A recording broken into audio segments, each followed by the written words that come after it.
Good evening, everyone. Welcome to this Sunday evening session with Brian and Janice.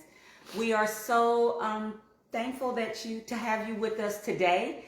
Sorry we're a little late getting started, and we do apologize for that.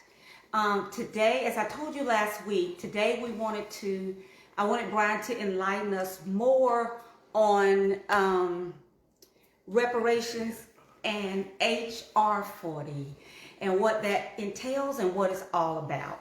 We all know that we're coming upon a grand date, January 20th, for the inauguration of Joe Biden and Kamala Harris, our first African-American / Asian vice president.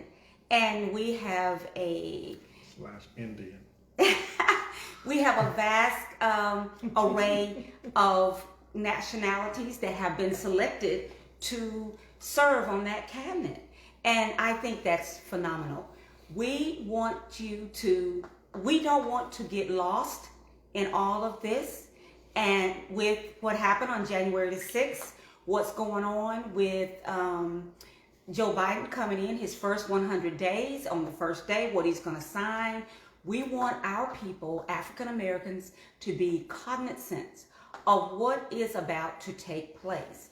We want to be diligent. We want to remain steadfast and unmovable on what forms we want to see implemented for our people. I think a lot of what's been going on, it started January the 6th. That was no surprise to them. I know that was expected. Maybe not at that magnitude, but it was definitely expected. Anytime you remove the panic buttons, you know what's going on, what is about to happen. So what I want to encourage everybody to do is to listen to this segment very carefully. If you need to take notes, don't hesitate to do so. If you have questions that you want to ask, please document them or list them in the comment section, and Brian would be so very happy to get back with you on those. So without further ado, I introduce to you none other than the master of history, my Brian Watts. Thank you again, sweetie. Good evening, family. Good evening, everyone. As Janice said, last week we talked a little bit about some of the events that happened. Yes. In Washington. And you're right. They were no surprise at all. Not at all. They had to be complicit in order for some of the things to happen as it relates to the insurrectionists, as they are calling them now. Yes. That's a nice name, Brian. As they are calling them now, the insurrectionists, led by the insurrection president Donald Trump. Some of the senators were complicit.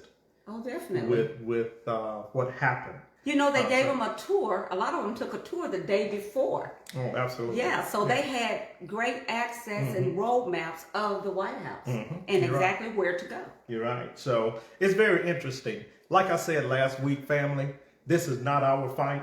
This is a fight between the Hatfields and the McCoys. Okay, this is a fight between white folks, and we need to let them fight. Yes. What I do encourage you to be is be mindful, be conscious, be aware. Not only that, protect yourselves, protect your family if necessary, and your property. And your property. So we just need to be aware of what's going on. We do not need to involve ourselves in a squabble that's been going on since the inception of this particular country. Yes. Okay, so we're going to discuss several things on this evening. We're going to discuss, and I'm going to tell you, I'm going to take you back.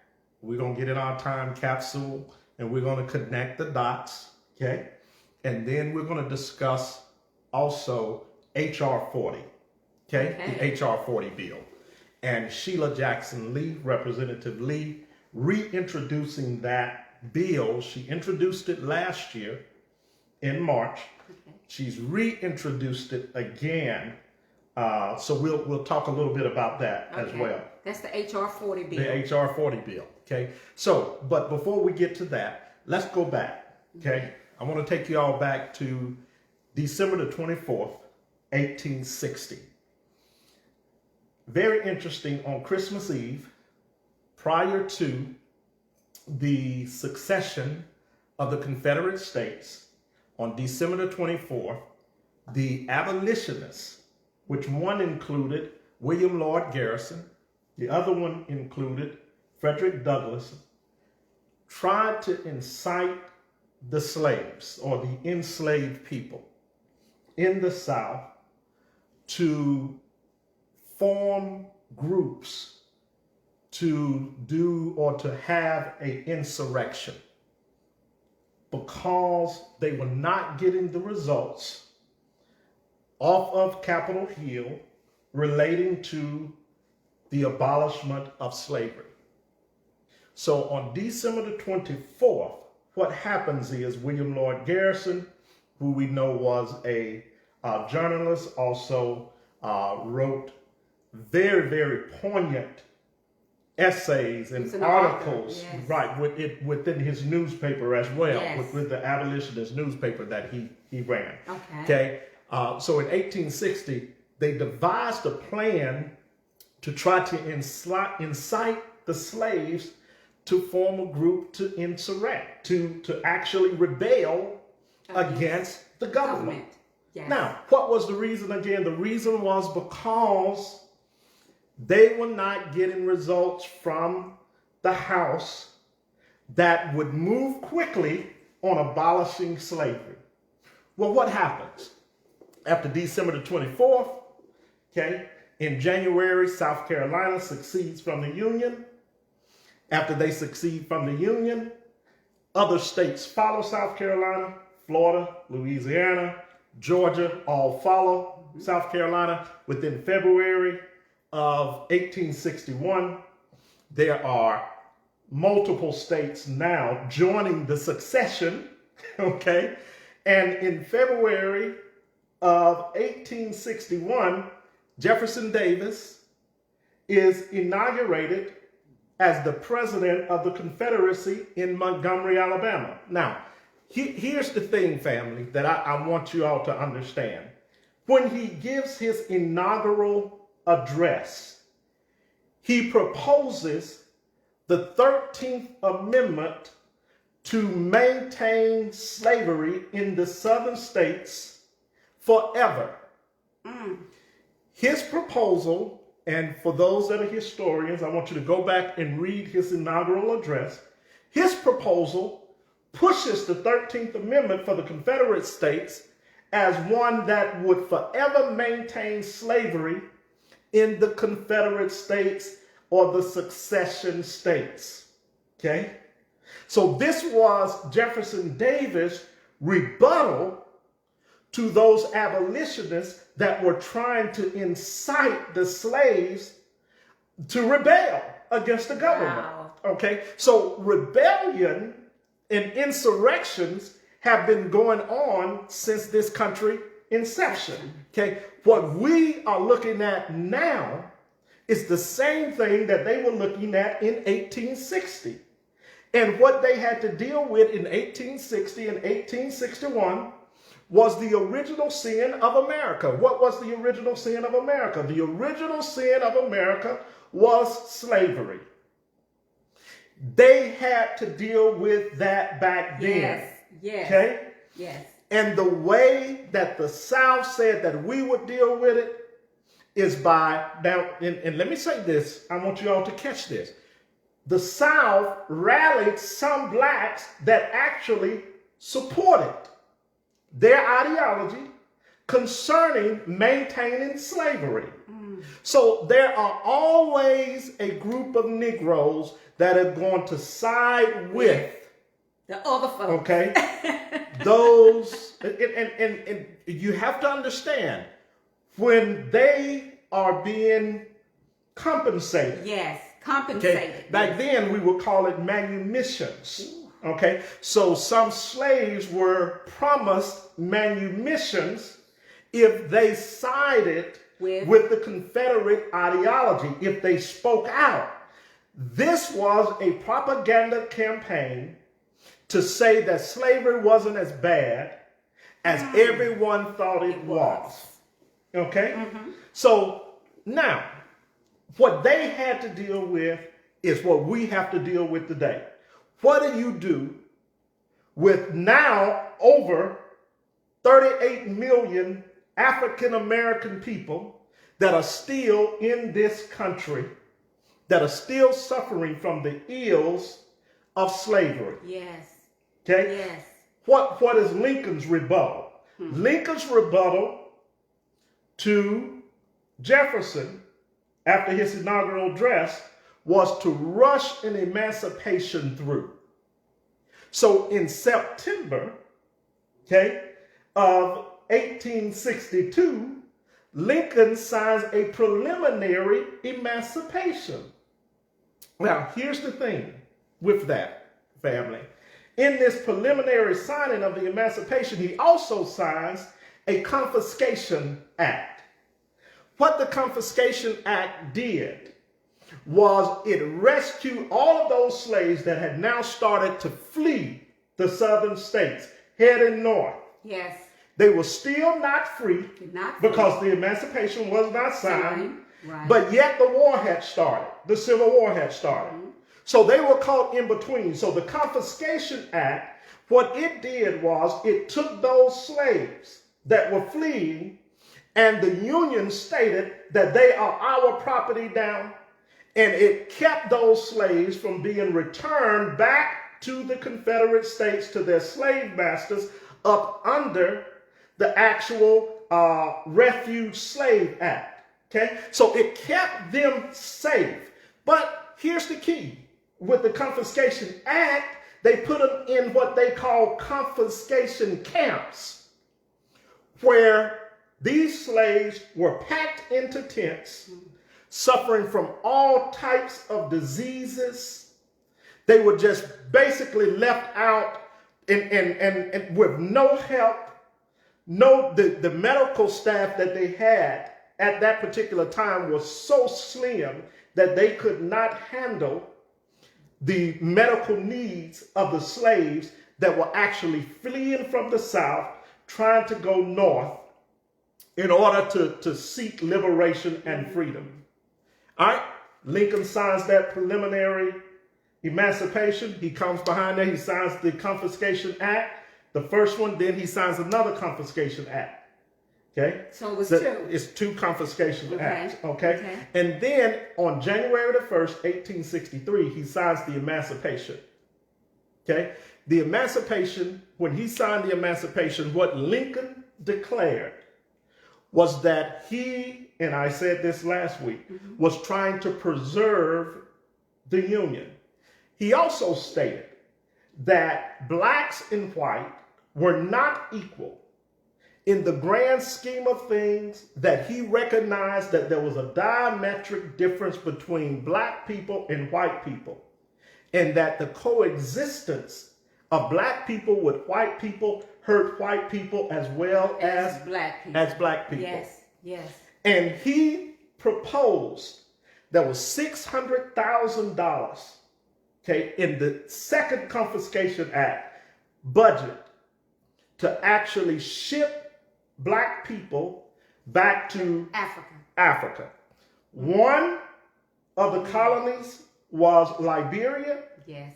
And they also were going to ship Africans to Haiti, yes, who was now a free nation state. Yes. Okay, who had won their liberation by fighting against the French colonizers. Okay, so Lincoln was not for the coexistence of blacks and white living in the same place, integrating, eating the same food. And shout out to Dr. Martin Luther King. Yes. Okay, whose birthday was on the 15th. Okay, which I still oppose this nation making a holiday on George Washington's birthday. That just doesn't make any sense, and we should not allow it. It should be something that we protest. His holiday should be on his birthday. If just like George Washington. we let anything go on and happen, and that is one thing that is an atrocity. It is. That we celebrate Dr. Martin Luther King's birthday on a slave-holding president's birthday. A slave-holding president's doesn't make sense. But that's what our leaders do when they don't have checks and balances in place, and when we do not push them to do the right thing. Now, let's get back to the history of what Lincoln was, who he was, because we have fallen into the propaganda trap, thinking Lincoln was this great emancipator. That's what we were taught in school, Brian. Well, that's what we were taught in school, and erroneously we were taught that in school, and we failed to do the study and the research to find out the truth. And who this man really was. So everything we were taught in school was whitewashed. That's how simple that is. Okay, so we have to realize that our schooling came from our oppressors. Yes. And if you want to find out the truth, you're going to have to study beyond what your oppressor taught you. Okay, so let's get back to the emancipation. Let's get back to Lincoln for 1 second, because Lincoln writes a rebuttal. Okay, very lengthy one. Anybody can go and read it. You can pull it up, where he says that the slave, black people and white people were just different, that he had to agree with the Southern secessionists, okay, that blacks and whites were not on the same level, and that in theory, the secessionists were right. And in theory, that the secessionists stated that black people would do 3 things if they were freed or had their freedom. One would be they would become vagabonds and a burden to society. Wow. The other would be they would become criminals. And the last would be they would try to integrate into the white society and pose a threat, okay, by race mixing. So those were the 3 things that the secessionists, said that if black people are free, this is what will happen. Lincoln comes back and says that he agrees in theory with the secessionists, okay? And the only way that he could correct this was by putting in the Second Confiscation Act a budget to ship off African people. Okay, now, very interestingly enough, we know what happened after the Emancipation is signed. Yes. Okay, we know that slaves were released. Okay, we have General Sherman leading up, and we'll talk about this is going to lead us. This is a segue into H.R. 40. General Sherman, William T. Sherman, signs General Order number 15, which allots 40 acres per a 40-acre plot for over 400,000 freed slaves. Yes. Okay, that equals 40 acres per slave, starting from the coastline of South Carolina all the way to the coastline of Florida. Okay, 1877, Andrew Johnson kills that. He squashes it. When the compromise is made for the Union troops to leave the South. Okay, so that's what we have. We know at the 1877 compromise with Tilden and Rutherford B. Hayes. Prior to that, Johnson was the one to initiate. Johnson was the one to rescind the Freedmen's Bureau Act. Okay, so he starts everything and then he goes off into the sunset. But Johnson was one also, what we need to understand about Johnson being from Tennessee. Johnson initially started out in support of the abolitionist group. Later on, he sided with the secessionists. Okay, so insurrections have been happening forever in this country. We have never been in the game because we have not yet fully been validated as a citizen. Now, the 13th Amendment in the Confederate Constitution stated that slavery would remain intact forever. It would be an institution whereby humane treatment was given to those that could not take care of themselves. That's what their 13th Amendment says. In rebuttal to that, the Union's 13th Amendment abolishes slavery. Okay? Okay. And then the 14th Amendment, based on the Union now, we're talking about with, what's his name? Charles, help me out with the senators. It escaped my memory. But I'll tell you in a minute. It'll come to me. But the Congress abolishes slavery with the 13th Amendment. Okay. 14th Amendment gives a pseudo-citizenship to African people. And then the 15th Amendment gives them the right to vote. African men the right to vote. Okay.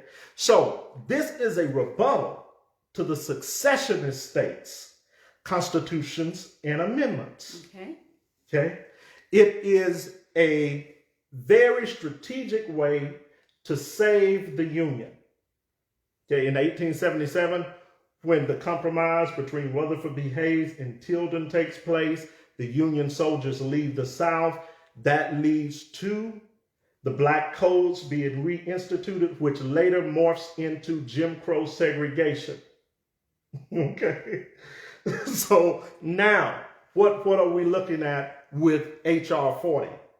H.R. 40 is simply the re-implementation of the Freedmen's Bureau Act concerning the 400,000 acres that were never given. That's exactly right.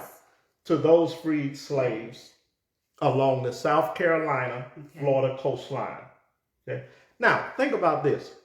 400,000 acres, even though that sounds like a lot, is not a lot. No, it's not a lot. Because George Washington, when he, during the Revolution, he himself took over 1 million acres from the native indigenous people that were here at that time and settled that land, those 1 million plus acres that he took, okay, and parceled out. And we'll have to discuss that. And we know that George Washington was a master land surveyor. That's exactly right. Yes. Okay. That was one reason he was picked for president as it relates to leading the Revolutionary Army against the British Patriots. Yes. Okay. So we had our revolutionary patriots. Okay. And Britain had its patriots.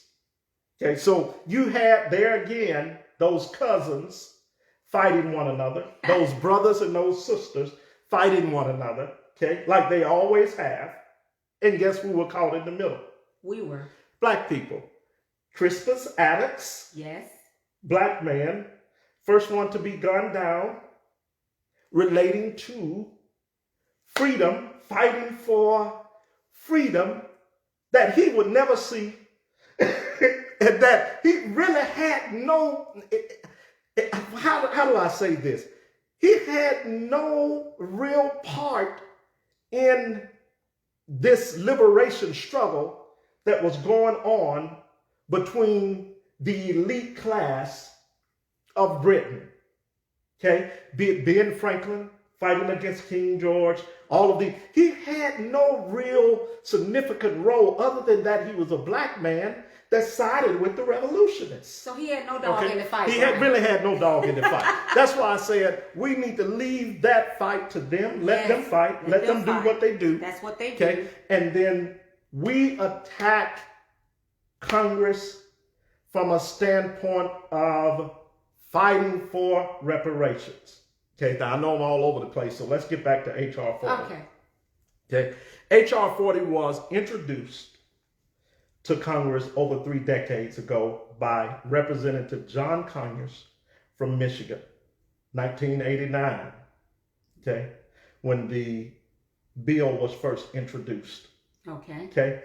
What did the bill state? The bill stated basically that Congress wanted Congress to develop a commission to actually study the atrocities of slavery and how they affect those that are living today who are the descendants Of the slaves.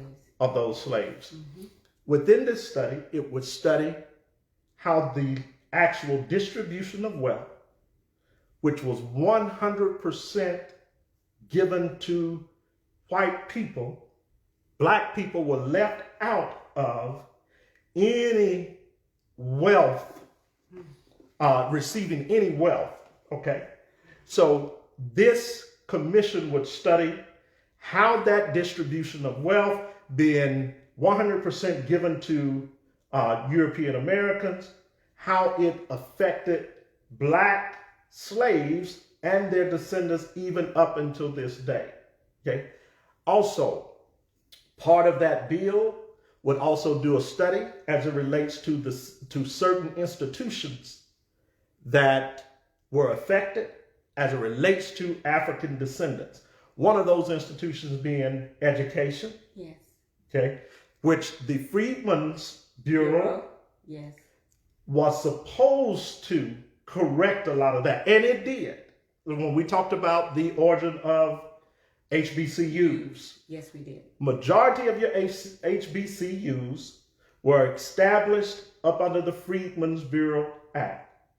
Okay, so it did do a whole lot as it relates to educating those formerly enslaved people that now had been emancipated in the southern and northern states. Because it wasn't just the South, like people think, that had slaves.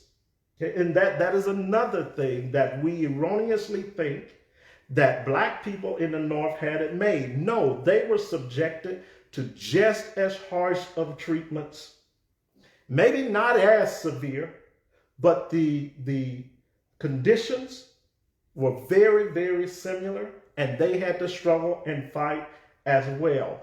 The only thing different is that the northern slaves, which were basically made up of the Western African, Central African, Congolese, and Angolians, they, because of their ancestral nature, they were warrior tribes. So there were many rebellions that took place in the early 1700s that were led by these Central African and West African warrior people. Okay? That were in the North. That were in the North. Okay? So they were fighting the fight 100 years prior to the Southern slave from the coast of what we know now as Ghana. Okay, what we call the Gold Coast, okay, and then going on back into the interior of Nigeria, okay. So the reason that we see that difference between North and South is because they started rebelling early, okay. So I just wanted to kind of throw that out there, caveat, so you all will understand that the North had slaves as well. Okay, yes. And they were not just all hunky-dory. Also, in the preservation of the Union, we know that the North was industrialized. Yes, it was. Okay, so a lot of the cotton that was being picked, the sugar that was being harvested, all of these things coming out of the South was being shipped to the North. So they were affected just as the South was economically with the abolishment of slavery. Yes. So they also, and this is what Lincoln was trying to preserve, there had to be a cooperation between the northern and the southern states to bring that wealth back. Okay. Into not only the hands of the plantation owners, but into the political arena. Okay.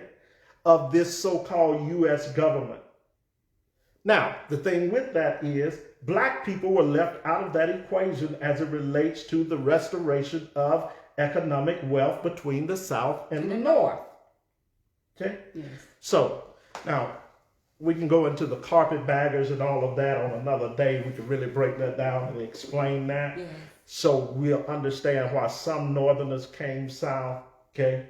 And why some Southerners migrated north. And what happens within that transition, okay? You also see within that transition the flipping of parties as well. Yes, you so, all right, so now, let's get back to HR 40. Stay on task, Brian. Stay on task.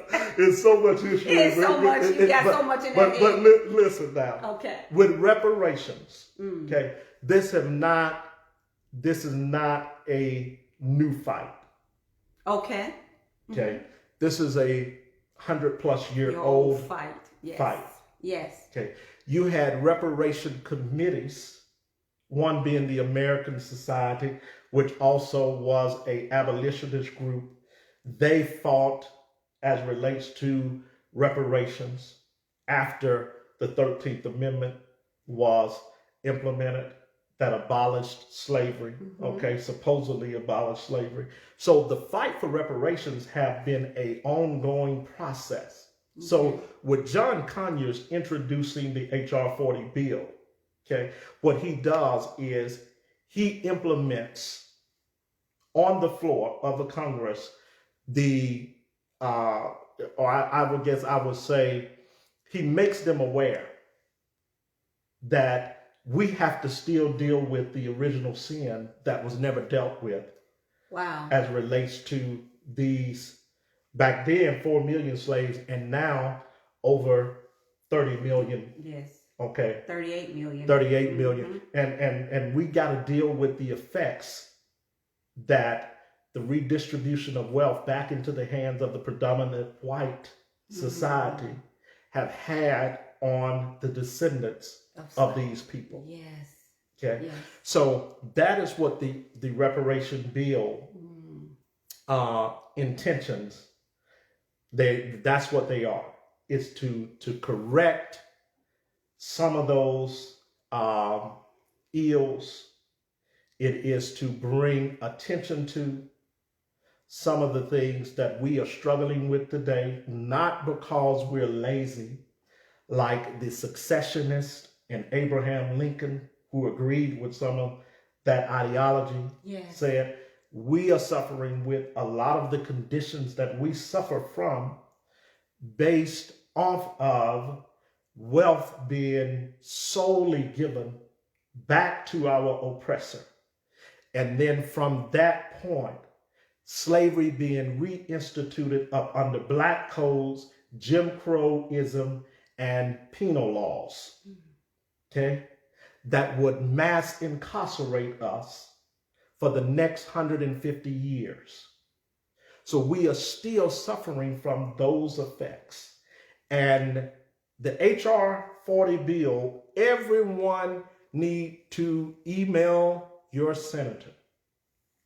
And don't just email your senator that's designated to your district or your area. Email all of them. Okay? Write you a nice little letter that you are in support of not only the commission being put in place to study this, but you are in support and you are pushing for retribution to be given to those descendants of slaves that have been affected in this country that is still not fully citizens. Wow. Okay? Because we still deal with the whole concept of citizenship in the 14th Amendment. We were not fully made citizens. Okay? We're still partially not included in the fabric of this country. We are not considered to be full-fledged citizens, and the Constitution bears that out. The 3/5 rule is still in place as it relates to, there again, going back to politics, strengthening the vote for the southern states. and counting the African person as 3/5 of of a person and a vote. Okay.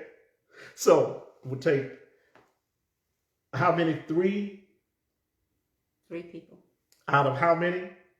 Out of five to make one vote. Okay. So that's what a 3/5. That's where that concept comes from. Okay. So now we need to, as African people, concentrate our efforts. We don't need to get enamored by Biden or Harris. And let me just say that. Because let me tell you, I've read the first 100 days. Yes. What he's proposing. Yes. I've read it 3 times. Yes, or more. Probably more. Okay. Yes. Let me tell you that the money that is being allocated for immigration is going to drastically affect the black community. Yes, it is. Why is it going to affect the black? He has the most aggressive immigration plan. Yes, that I've ever seen. Yes. Okay? It is very aggressive. Immigration 2.0 on steroids. Yes, it is, okay? honey. If he does what he says he's going to do within the first 100 days, it will totally wipe out black people as a labor force. Yes. It will totally create a new workforce that will be 75% Hispanic. Okay? Repeat that again, Brian. All right. So we need to really think hard about what is being proposed. Well, Brian, we can tell everybody. They can Google it for themselves. They can. You can look it up. Right. You need to look it up. Look it up. There's nothing in his first 100 days that has been proposed for African American. For black people. The only thing that I've read in his proposal is the George Floyd Act, which deals with injustices and police as brutality it relates to law enforcement. Other than that, there's nothing in there that would directly affect the condition that black people are in right now. Okay? It will deplete, like I said, the labor force of black people will go away. Not only that, the emphasis are being put on Hispanics because in 2024, they will be the majority of the voting population. They will.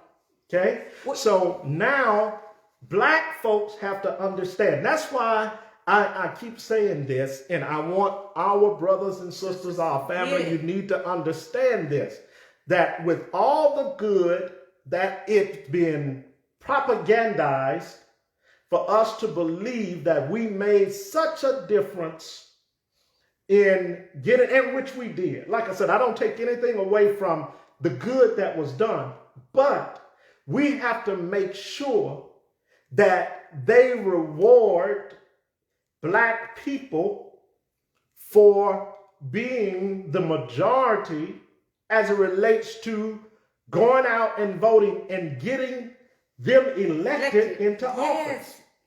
Okay. Yes. We're talking about basically Georgia now. Absolutely. Georgia. Not only Georgia, you got Michigan. Yes. That was the same way. Detroit. You got Pennsylvania. So it was a lot. It was more than just Georgia. Okay. Everybody just put the emphasis on Georgia because they had the Senate runoff. But it was more than just Georgia. And they put the emphasis on Georgia because it was a deep South state. Yes. That turned blue. Okay. Yes. So, but Georgia did not win the election. We need to understand that. Okay. Georgia did not win the election. Okay. There were other states also, but we cannot get so enamored with thinking that because Kamala Harris is a graduate of Howard, she's an AKA, if she will do absolutely nothing I need people to understand that she is a Brahmin Indian. She is not consider herself as a black person. She considers herself as a colored person. For all of the Negroes out there that want to make her black, she doesn't identify with your premise of calling her black. She identifies with a group that is not only is the Hispanic as far as immigrants, but you're going to have an influx of Indians. She's already stated that she wants more Indians coming into this country, further pushing us to the bottom of the pyramid. Wow. Okay, so we need to get off of this. Black people, we get so fixated on symbols. Oh, she's a Sarah. He's a fat brother. Nobody cares about that. When you don't have any power and you living in ghettos and you barely making enough to get by, nobody cares about her being a sorrow or a graduate from a HBCU. That is all trivial. There's no substance to that at all because she does not identify herself with the way that you see her. So we have to begin to understand that politics is dirty, is nasty, is filthy, and if black people are going to get something done, if we are not careful, the same way that those 400,000 acres was snuffed out from up under us, the same thing will happen as it relates to the interest of what we need to address in our communities, which is education, healthcare, economics, definitely. There were more black businesses in the United States between the years of 1919 and 1938 than there are today. There were more black businesses during the era of the Roaring '20s up into the Great Depression, and even there afterwards, black businesses came back than we have today. Okay, so we can talk about part of that black business boom in the 1919s, what we call the Red Summer. That was why the Red Summer happened, when all of the whites began to ride and go into these black towns and destroy. Why did they do that? Washington, D.C. was one of these particular places that insurrection happened. The only thing that people don't talk about within Washington, D.C. in the 1919 insurrection is that black folk fought back. They went and bought all the guns. They had businesses. Yes. They armed themselves. They had snipers on buildings. And they said, no, we will not let you come in and just totally destroy what we've built for ourselves. Exactly. We got to start thinking again. We're not thinking. Family, if we get caught up into and just so happy that we got a black sister in there, so-called black sister, you're missing the point. Because guess what? She's going to represent the interests of the lobby group that paid her $200,000 that they put into her campaign. She's going to promote and push the interests of that campaign contributor. You understand? That's how politics work. We got to stop falling for the okie doke. We got to stop falling for symbolic gestures, and nobody cares about that. While we're caught up and fixated into that, the world is going on. Yes. See, the Hispanics are going to do what they're sticking together. They got representation now. Yes. There are more Hispanics in that administration than there are African Americans. Yes. What does that tell you? Wow. You understand what I'm saying? Yes. There are just as many Indians, if not more Indians, in that administration than there are African Americans. So what does that tell you? Well, Brian, we also know that there are caravans coming from Mexico Absolutely. to the border. That was reported today. Caravans. So what is that going to do for us? They're going to open up the floodgates. On his first day, he said there are 11 million undocumented people in this country that they want to clear, totally reverse some of the things that Trump put in place. Yes. That will pave the way for these people to get citizenship. That's exactly right. When blacks still don't have citizenship. let's see, what I'm saying is this is factual. We were not made citizens with the implementation of the 14th Amendment. That's why we're still treated as fourth class citizens now. We're not third class, we're not second class. Yes, you could say fifth class, if there is such a thing. We are still fighting for citizenship today.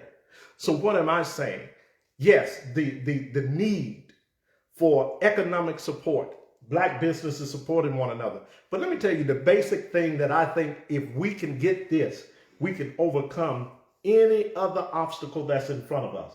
What we have to get back that was stolen from us by way of enslavement is we have to get back trust and belief in one another. Yes. Yes. Okay? And, you know, Negroes that have a black face and a white mind, we need to expose them and get them out of the way, because they're not going to do anything for us, for the majority of black people that are still struggling. That's because right. They're okay in their cush homes and in driving their fancy cars. And in their big neighborhoods. Okay? That's fine. I don't have any problem with that. Kudos. I applaud you. But if we are going to help the masses, and see, with all of this happening, something else we did this 2-3 shows ago. We tried to make you aware that the black family is on notice. Yes, it is. In 5 to 10 years, there will be no such thing as a black family anymore.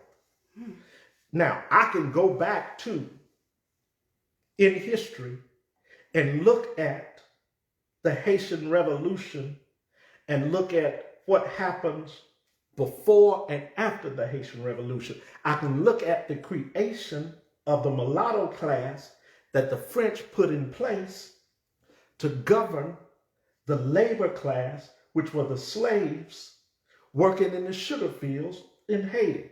That is the same thing that is being created now. That's why every commercial, and I said this and I want you all to watch it. Watch it. Every commercial that is on now is promoting a mixed family that they can call a family of color. There is a refusal to acknowledge the black family. African black families in this country. There is a refusal. And see, that is why reparations is so important. The whole concept of diversity up under the Civil Rights Act is being used as a weapon against black folk. So what civil rights were supposed to do for black people, they have taken that and applied it to every other group except black folks. That's it. And they're using those laws that Dr. Martin Luther King, our hero ancestor, fought and gave his life for. Now they are using those same laws to say it is applicable to everybody else that's coming in this country except the descendant of slave that was here before anybody else decided to come or come back. That's it, Brian. You understand what I'm saying? Yes. So we have to become a righteous indignation. Yes, a righteous consciousness. Like I say, to fight on a different level now. Yes. That's exactly right. Yes. And we've got to push forward with more than just words. Yes. We have to put some action behind Let's it. not get in their fight. I don't care about what's going to happen.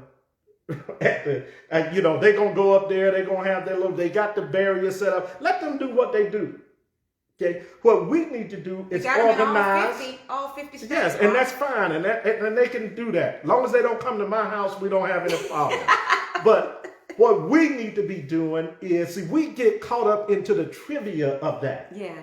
Now, CNN, okay, the Colored News Network, okay, is, of course, that's what black people watch, is the Colored News Network, CNN, and all of the mistruths and the propaganda that comes out of that. Okay. So now I just say it because I watch all the news Yes, network. you do. Okay. Because I really want to know what's going on beyond what they just telling you. Okay. So when we look at the Colored News Network literally wants you to be afraid.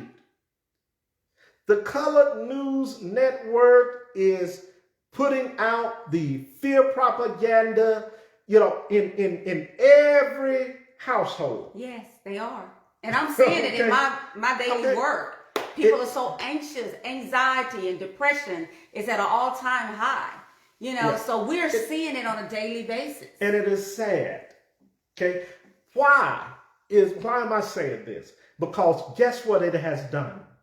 This so-called insurrection and impeaching Trump has taken the emphasis off of the need for reparations to black people. Yes, it has. See, now nobody's talking about that. Everybody's talking about how bad Trump is and all. Okay, they knew what they had when they put him in there. That's exactly right.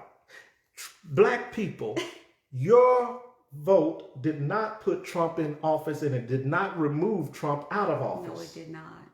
Okay? They knew what they had from the start. Why do we get caught up into their fight when their interest is not and never have been to support black folk and to change the condition by which we exist in? They did not want to do it with slavery, and they do not want to do it now. That's why our public schools are falling apart. Yes. That's why our teachers, good teachers, are leaving the school system. Yes. That's why our medical black physicians don't have proper equipment to do their jobs, can't get aid from the state, can't get aid from the federal level. That's exactly right. Black businesses are closing up and will never open their doors again. Yes, that's true. Amazon can get aid from the federal government for the pandemic, but a small black business can't. It's a sad commentary. Yes, it is. And we get caught up into the Colored News Network that does not push anything as it relates to a black agenda. They push a political agenda to support neoliberal fascists. That's what they push.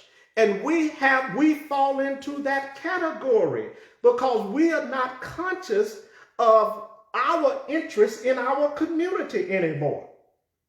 We think that somehow we fitting into the grand scheme of things with this democracy. No, this democracy left you out. The Hatfield and the McCoys are fighting one another. The cousins, the brothers, the sisters, they're doing what they do. And you just caught in the big soup of it, the melting pot. Bring me your poor, bring me your desolate. That's what that you caught into the melting pot. My brothers and sisters, I know I'm pontificating. Yes. But I want you to understand that it's more than what you see. Educate yourself on your interests. Educate yourself on what we need in our community. Let's get involved. All of those, the congressmen that are going to be reviewing this H.R. 40 bill to put it into law, to get a commission developed, let's start writing them and telling them, look, we do not just want a commission in place. We want something done. We do not want you all studying this for the next 40 years. That's right. That's it. We want immediate action. Yes. Okay? That's what we should be pushing. And then all of it, we got another election coming up in 2 years. Yes, we do. The racist Tuberville that is up in there calling himself a senator of Alabama. Okay? All of these other senators that do not have your interests in mind, we need to be organizing and strategizing to get somebody in there that will support our interests. Let's stop accepting who white folks give us as our representatives. Yes. And let's start getting leaders that will go up there, that can stand and intelligently debate about what we need in our community, and that's not afraid, and that will not pander or kowtow to the other elite that is around. What they need is somebody from the ghetto. Yes, they do, Brian. Okay? Now, yes, they do. We need somebody up there that says that I'm not afraid, I'm not scared. This is what my people need. This is what my people are going through. Yes. Okay? When you have schools that are so decrepit and dilapidated that you cannot teach in the school, there's something wrong. And when you have a state budget put in place that supposedly will take care of these needs and they're not meeting these needs, something's wrong. Come on, man. Family. We are losing the battle. Yes, we okay? are. What happens on January the 20th will all be significant as symbolic gestures. The pomp and the circumstances. Okay? After we get past that, we need to start organizing, strategizing, okay, and putting something in place to make sure that Washington hears us as well. Yes. See, they're hearing those 11 million, oh yeah, okay, dreamers. They're hearing the other 10 to 15 million that's waiting at the border. Yes. Okay? Yes. They're hearing the Indo-Asian that's coming here that says that I want to create a piece of the pie. That's right. And I want to create more businesses. I want to, own some hotels and gas stations or whatever. What they are not hearing is that our neighborhoods are continuing to be crime-ridden, okay? Going down. By laws and legislation that you put in place through the Reagan administration and the Clinton administration, talking about you're fighting a drug war, and that you're taking crime off of the street with the Clinton 3 strikes you're out, and that you're no child left behind, that you're concerned about black people getting through the school system, but yet you're putting tests in place that will constantly allow them to fail. Exactly. Promote the failure. Yes. Okay. What we need to do is go back and stop buying into the lies, because that's what they have been. That's what every politician, and then you got a president elect that was a staunch racist who supported every crime bill that came through. He was the main orchestrator of the 1994 crime bill that imprisoned more African-American men than any other crime bill with his president. So we have to wake up and realize that history repeats itself when we do not do our homework. And that is what is happening, my brothers and sisters. This thing was bought from the beginning. I told Janice this. When Kamala got out of the race, I said that she will be the vice president. He said that. They're going to push Biden to the forefront. Yes. And Kamala will be the vice president. Now, I'm saying this. Biden will not make it all 4 years. Kamala will be, she is the president now. She's the pseudo-president. Kamala will be the acting president because Biden is not cognizant enough. And physically, I don't think he's in that good of a shape to make it 4 years. I may be wrong, but I'm saying this. Kamala will become the president, and by way of the Constitution, the Speaker of the House will become the Vice President, which is Nancy Pelosi. Yes. Okay, so the first female president will be Kamala Harris. Kudos to her. If it doesn't happen, you are going to start, after day one, you will start seeing the lobbying for Kamala in 2024. You will start seeing that day two of them being in office. Okay, we need to wake up. That's how simple that is. Let's get off of the grand hoopla on this being a black woman, a black queen. She's a colored woman, and she's an Indian queen, I have respect for that. No disrespect to Kamala. Okay? None whatsoever. But let's face the facts. I don't get caught up into pseudo titles and all of this stuff. I want to see some action. Yes. So I've already written every senator in Alabama. I've already emailed. I'm calling every day. We need to organize black people. We're going to try to get some of that money. Yes. Okay, for the nonprofit organization and that I'm doing to help black folks, because I already know they're going to be left out. Yes. Yes, Brian. So we have to push our agenda to help our people. That should be our main focus with this administration. Let us not get caught up into, and let us not become so fascinated with just having a woman of color there that we miss sight of what we need them to do for our people that's suffering. You know, our children this year, they're 2 to 3 years behind is what is being said. Yes. Just by not being able to be in classrooms. To be in class. And not only that, just not having the infrastructure for them to be taught even virtually. Yes. You understand? Yes. So there's still rural areas that were not able to be to have virtual learning. Right. Our kids 2-3 years, but nobody's talking about that. You understand what I'm saying? We talking about our sorrow. Black people, we've got to stop. We got to get away from those things. Okay, I applaud my Greek brothers and sisters, but Greek is not going to do anything for our people. We got to go beyond that. We really do. This is what W.E. Du Bois. Yes, Brian. This is what he comes out after he talks about the talented. See, what a lot of people don't talk about, he rebukes the talented. He did. For not going back and doing and being an asset to their communities. Okay? Yes. So we have to understand, we've got to do something to help our people who are still suffering from the ills of slavery. To this day, descendants still suffering. Some of us have broken through, and that's fine. But the majority of us are still in slavery. Yes.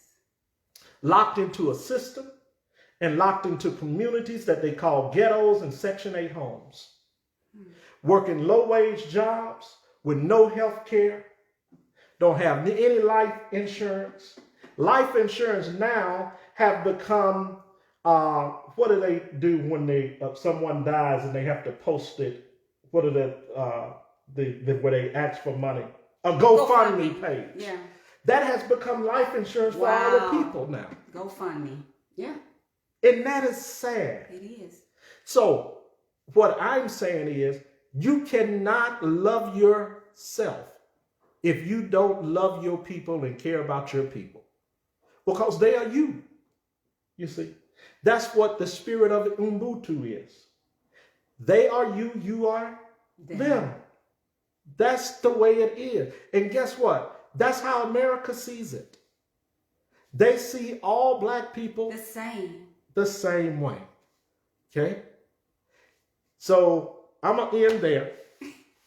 And I'm going to let Janet sign us off. I know I've been on it. That's like okay, Brian. But I just want to give you something to think about. This history is one that is repeating itself. Yeah. And we're in the mix.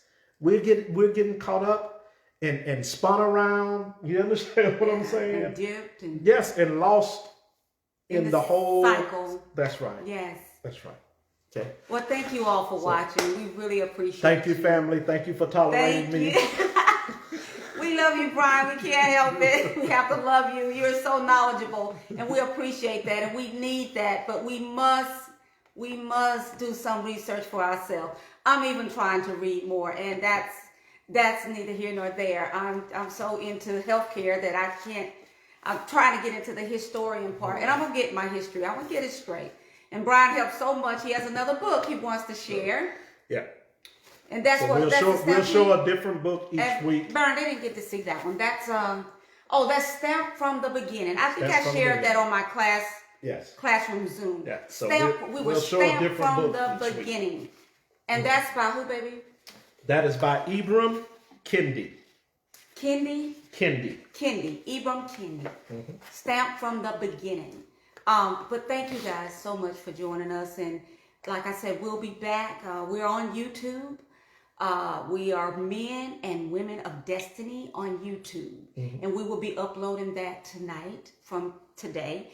I'll also be sharing a watch party tonight. You guys, let's stay focused. We will celebrate Thursday. Yes, we will. We're happy. We're rejoicing. I am. Brian even said, you wearing the pearls? Yes, I'm wearing the pearls.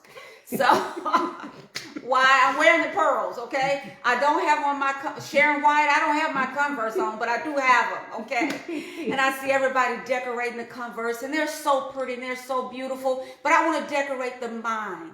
I want us to get more here.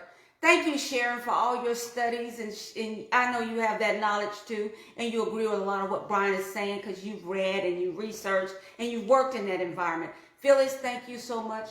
We love you. We love you.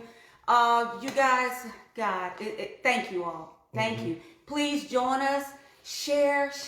Help your children. Janae, thank you. Thank you for coming on tonight. Siraj, thank you.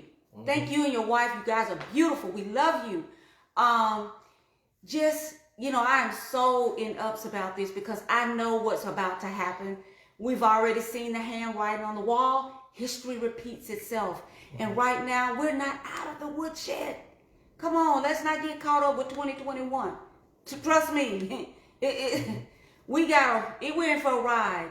So I challenge you, fasten your seatbelts, get out, get ready, be ready for the ride. Let nothing catch you off guard. Don't be surprised by the okie doke. Be on guard. It's coming. Be vigilant, watch, and pray, and see. We're going to make it. Yes. Thank you, guys. We love you. Peace, family. Bye-bye. Join us later. Bye-bye. See you next Sunday.